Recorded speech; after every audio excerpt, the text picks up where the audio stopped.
안녕하십니까. 전화무에서 활동 중인 일복 많은 여자 복부인 김은지입니다. 영상 보시는 모든 분들 구독, 좋아요, 알람 잊지 마세요. 네, 지난번까지 제1장 총칙, 제2장 회계장부와 전표, 제3장 수입 및 지출에 대해서 읽었었는데요. 이번에는 제4장 자산에 대해 같이 읽어보려고 합니다. 제4장 자산은 제30조 자산의 관리부터 제40조 물품관리대장의 잔액관리까지로 되어 있고요. 자산 중에서도 재고자산이나 유형자산의 취득, 관리, 처분에 대해 기술해 놓은 부분이라고 보시면 됩니다. 제30조 자산의 관리 1. 제5조 제1항 제3호에서 임명한 자산관리 담당은 물품관리대장을 작성하여 보관하여야 한다. 2. 물품관리대장은 재무상태표의 계정 과목별로 작성하여야 한다. 3. 물품관리대장을 작성할 때는 취득, 처분, 교환 등의 내용을 발생일자 순으로 정리하고 관련 증빙서류와 함께 보관하여야 한다. 자, 여기에서 제5조 제1항 제3호는 회계 담당자에 대해 기술하면서 회계에 관한 독립된 업무 담당자를 두어야 한다라는 규정입니다. 이때 재고자산, 유형자산, 물품 및 그 밖의 자산을 관리하는 업무에서 각 자산관리 담당자를 두어야 한다라고 했죠.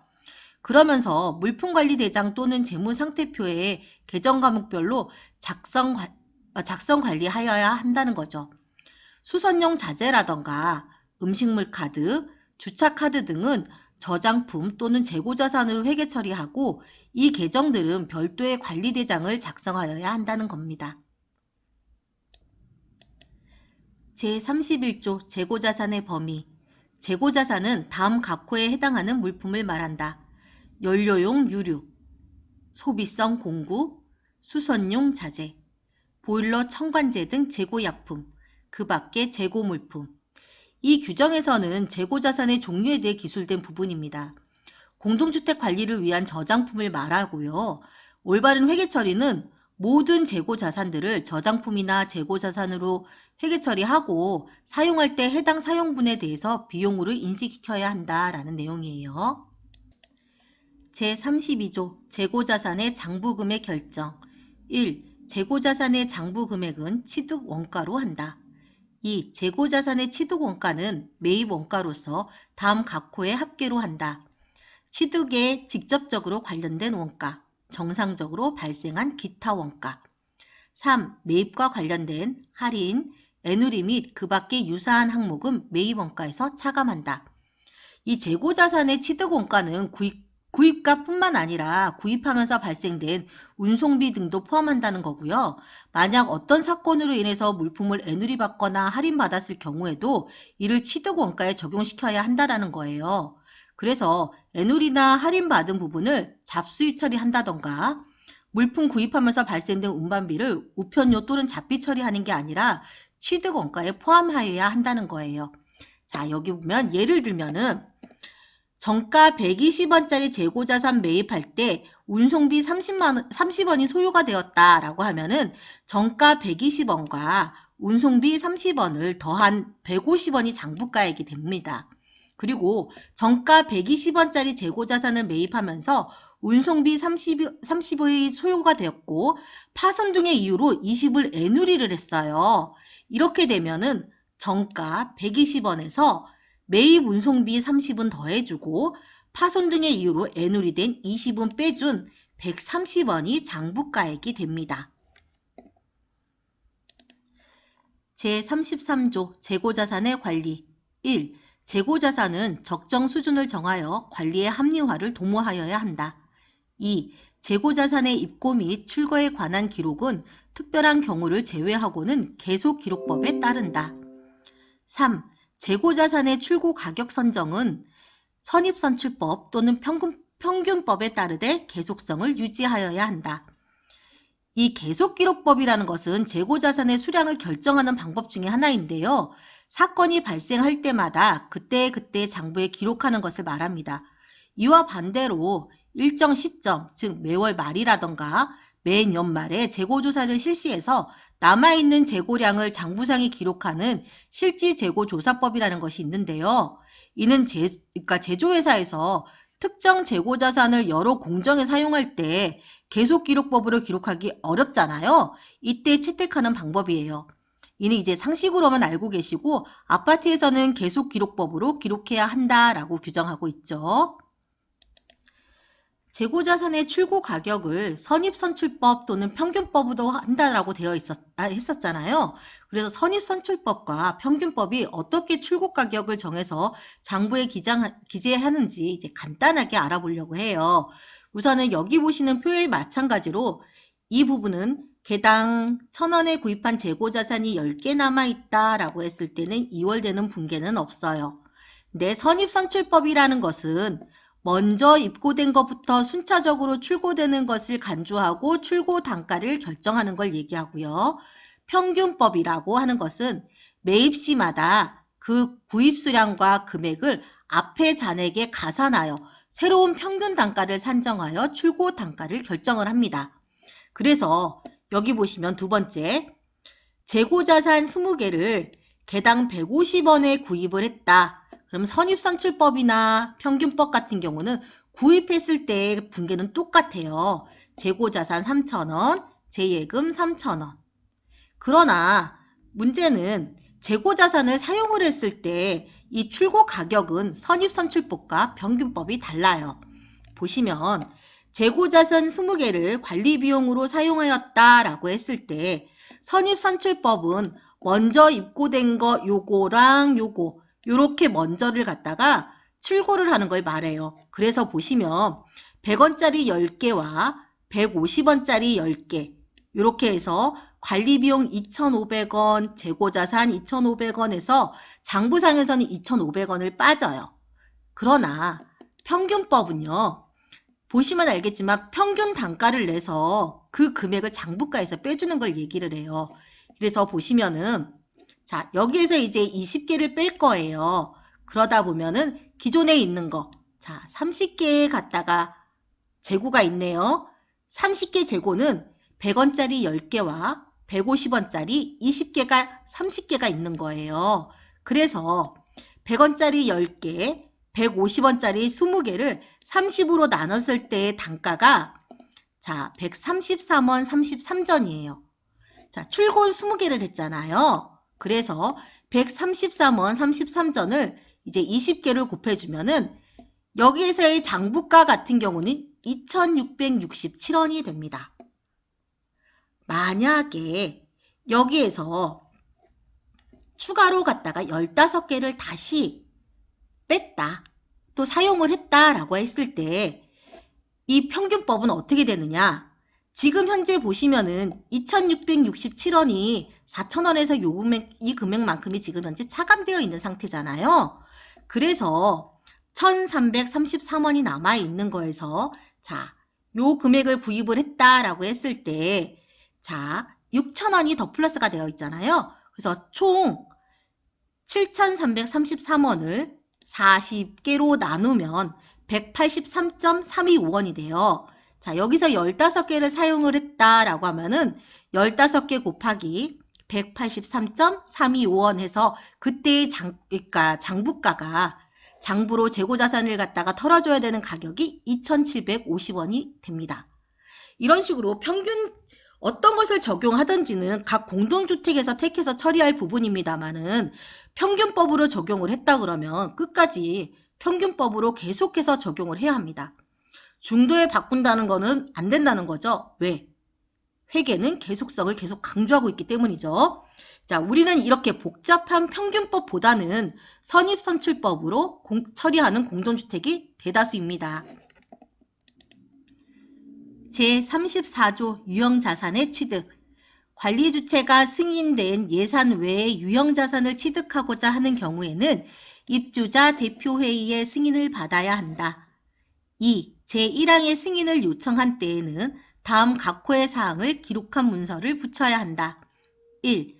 취득하고자 하는 유형자산의 명칭과 종류. 2. 구입하고자 하는 이유. 3. 예정 가격 및 단가. 4. 취득 방법. 5. 그 밖의 필요사항. 자, 이 규정은 읽어보면 충분히 이해 가능하기 때문에 넘어가겠습니다. 제35조 유형자산의 장부금액 결정. 1. 유형자산의 장부금액은 취득원가로 한다. 2. 유형자산의 취득원가는 각 호의 합계로 한다. 1. 구입원가.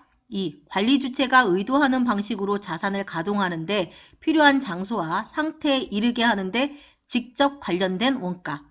3. 매입과 관련된 할인, 애누리 및 그 밖의 유사 항목은 취득원가에서 차감한다. 유형자산의 장부금액 또한 재고자산의 장부가액하고 마찬가지로 취득금액에다가 취득에 필요한 모든 비용과 물품을 구입하면서 발생된 애누리 및 할인 금액도 포함해서 장부가액을 결정해야 된다는 얘기예요. 만약에 기계장비를 막 설치하기 위해서 직원들이 기계장비의 설치까지는 좀 어렵잖아요. 이때 설치기사가 기계장비를 설치하면서 발생되는 그 설치 비용 자체도 장부가액에 포함시켜야 한다는 거죠. 컴퓨터를 구입하고 컴퓨터 사장님이 오셔서 설치해주고 인건비 만약에 청구를 했다. 그럼 이 또한 장부 취득가에 포함시켜야 된다라는 내용입니다. 제36조 유형자산의 감가상각. 유형자산에 대한 감가상각은 다음 각호에 따라 처리한다. 1. 내용 연수는 자산으로부터 기대되는 미래 경제적 효익을 고려하여 입주자 대표회의 의결로 정하되 정당한 사유가 없는 한 이를 변경하여서는 안 된다. 2. 감가상각 방법은 정액법으로 한다. 3. 잔존가치는 0으로 한다. 4. 감가상각비는 해당 유형자산을 취득한 시점부터 매기 인식한다. 이 감가상각의 종류에는 정액법, 정률법, 연수합계법이 있습니다. 근데 정액법은 취득원가에서 잔존가치를 뺀 금액을 내용연수로 나눈 금액이 발생이 되는 반면에 자, 요 사망에서 보듯이 이제 잔존가치가 0원이잖아요. 그럼 취득원가를 내용연수로 나눈 금액을 감가상각하는 것과 마찬가지다. 이는 처음과 마지막의 상각액이 동일하게 발생이 돼요. 그러나 정률법이나 연수합계법에 의한 감가상각은 계산도 어렵지만 문제는 이게 초기 때 감가상각액이 많이 발생되는 이제 이런 현상이 발생해요. 그러다 보니까 입주 시기에 따라서 관리비 부담액이 달라질 수밖에 없잖아요. 아파트는 균등부가에 따라서 부과를 해야 되는데 매월 일정 금액의 감가상각비가 발생되는 정액법을 채택을 해야 되는 게 맞겠죠. 그래서 여기 보시면 제36조는 이제 정액법으로 감가상각을 진행을 한다. 언제? 취득한 시점부터 매기. 근데 내용연수는 누가 정한다? 입주자 대표회의 의결로 정한다. 제37조 유형자산의 표시. 유형자산은 취득원가에서 감가상각 누계액을 차감하는 형식으로 재무상태표에 표시한다. 여러분 재무상태표 보시면 알겠지만 공기구 집기가 이 금액이 발생이 됐으면 그 밑에다 감가상각 누계에서 마이너스 금액을 표시하라는 얘기예요. 그래서 공기구 집기가 얼마다? 장부가액이 100만 원이다 라고 표시가 되는 거예요. 예전에는 이게 차변, 대변으로 발생이 됐었는데 이게 회계처리 지침이 변경이 되면서 감가상각은 원래 취득 원가에서 감가상각을 뺀 원래 실질적인 이 자산에 갖다가 그 자산 비용을 자산 금액을 표시하게끔 장부에 표시하게끔 갖다가 변경이 됐었어요. 마찬가지로 기계장치도 마찬가지로 기계장비를 100만 원 주고 샀는데 감가상각이 440만 원이다. 그러면 기계장치의 현재가는 60만 원이다 라는 걸 표시해 주라는 내용이에요. 제38조 유형자산 제거. 1.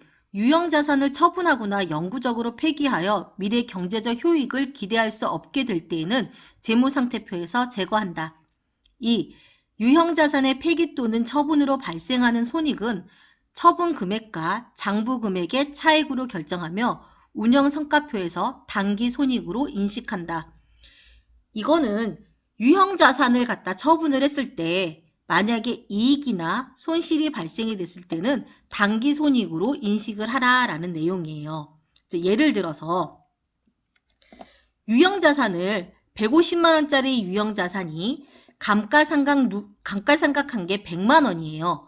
요거를 내가 80만 원을 받고 팔았다. 그러면은 여기서 보시면은 30만 원 이익이 발생을 하잖아요. 이거는 유형자산 처분 이익이다 라고 해서 당기손익으로 관리외 수익에 잡아주라는 내용이거든요. 만약에 폐기 처분을 했다. 폐기 처분했을 당시에 내가 감가상각을 미처 다 하지 못했다 라고 했을 때는 유형자산은 취득했을 때 150만 원을 갖다 주고 취득을 했어요. 근데 감가상각을 제가 미처 못해가지고 120만 원까지 밖에 안 됐는데 폐기를 하게 됐어요. 그 나머지 30만 원이 지금 현재 손실이잖아요. 요 부분 같은 경우는 유형자산 처분 손실이라고 해서 관리의 비용으로 처리를 하라는 내용이에요. 그러나 대부분의 아파트에서는 감가상각을 완료하기 전에 폐기 처분할 일이 거의 발생하지 않아요. 만약 감가상각을 마친 유형자산이 미래 경제적 효익을 기대할 수 없다라고 판단될 때에는 입주자 대표회의 안건으로 상정해서 폐기나 처분의 의결을 거친 후에 유형자산을 제거해야 합니다. 임의로 유형자산을 제거해서는 안 된다는 거죠. 제39조 자산실사 1. 관리사무소장은 매 회계연도 말일을 기준으로 하여 재고자산 및 유형자산을 실사하여야 한다. 2. 재고자산의 유형자산을 실사하는 경우에는 출납 업무와 관계없는 직원 중 관리사무소장이 지정하는 직원과 1명 이상의 입주자 대표회의 감사 또는 입주자 대표회의가 지정하는 입주자가 참관할 수 있다. 3.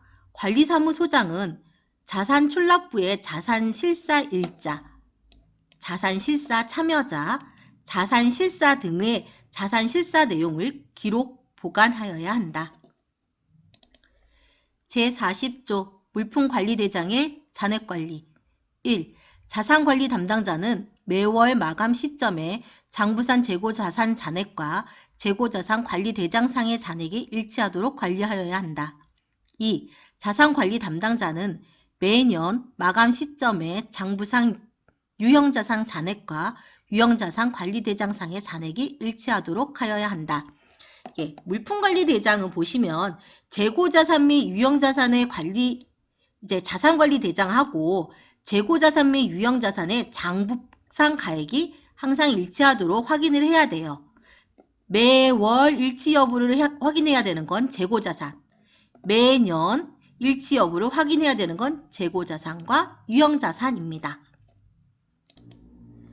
여기까지 제4장 자산에 대해서 알아봤습니다. 지금까지 영상 시청해주신 분들 수고 많으셨고요. 전화무의 발전과 제가 더 힘내서 열심히 영상 찍을 수 있도록 구독, 좋아요, 알람 잊지 마세요.